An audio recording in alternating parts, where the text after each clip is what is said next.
барномаро аз ҷиноят ба муқобили ҳаёту саломатӣ оғоз мекунем. Муноқишаи ду чӯпон барои як сар гӯсфанд ба марг анҷомид. Хабар медиҳад милитсияи ноҳияи Ашт.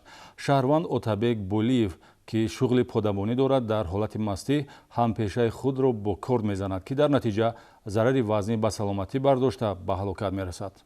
мақомоти милитсия ва прокуратураи ноҳияи Ашт баъди гирифтани ахбороти оперативӣ дар доираи чорабиниҳои оперативии ҷустуҷӯӣ бо изи гарм ҷинояти дараҷаи хавфнокиаш махсусан вазнин қасдан расонидани зарари вазнӣ ба саломатӣ бо оқибати маргро ошкор намуд, ки тобиши маишӣ ва характери молумулкӣ дорад. дар содир намудани ҷиноят ба муқобили ҳаёту саломатии чӯпони хоҷагии чорвопарварӣ Болиев Отабек Холдорбекович, соли таваллудаш 1979, истиқоматкунандаи ҷамоати деҳоти Пунуки ноҳия гумонбар аст, ки бо ҳаракатҳои қасдона нафареро дар авҷи камолот ба ҳалокат расонид. Айниқтараш ӯ санаи 24 август тахминан соати 21 дар ҳудуди хоҷагии ҷангали деҳаи Даҳанаи ҷамоати деҳоти Пунук дар ҳолати мастӣ қарор дошта бо ҳампешаи худ чӯпони ба аҳолии деҳаи Даҳана хизматрасонанда Ирисбек Раҳимзода, истиқоматкунандаи шаҳраки адрасмони шаҳри Гулистон муноқиша карда бо корди ба таври косибӣ сохташуда як маротиба ба тарафи чапи шиками охирон зада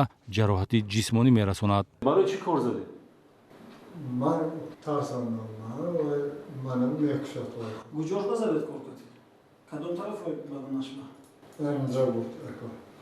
баъде ки диде ҷароҳат бардошт, хунравӣ шуд, кӯшиши ёрдам карда ба беморхона дастрас кардан кардед ё не?